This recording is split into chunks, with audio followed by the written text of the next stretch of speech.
November 29th is the Day of International Solidarity with the Palestinian people. It was designated in 1977 by the United Nations, 30 years after the General Assembly charted its own plan for the future for the Palestinians and the Jewish people who had settled in Palestine. Well, Colin has more on how Israel's borders have changed since then.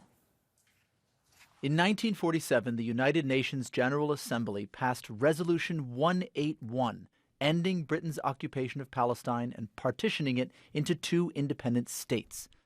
One Palestinian, the other Jewish. It also classified Jerusalem as an international city to be overseen by the UN as trustee. But the plan never came into effect. War broke out between Zionist groups and Palestinians days later, and eventually drew in neighboring states. The 1948 war resulted in the Nakba, or catastrophe. More than 750,000 Palestinians were forced from their homes when Israel claimed control of more than three-quarters of Palestinian land and forbade Palestinians to return because they were not Jewish. By 1949, Israel had signed a series of armistice agreements with neighboring states.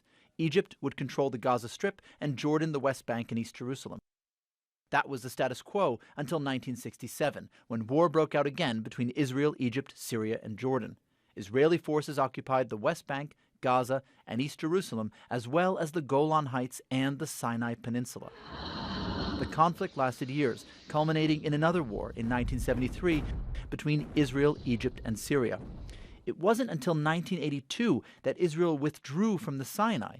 It still occupies the Golan Heights, which borders Lebanon and Syria. In the years following the Oslo peace accords, Palestine was divided even further, leaving more than 60% of the occupied West Bank under direct control of the Israeli military.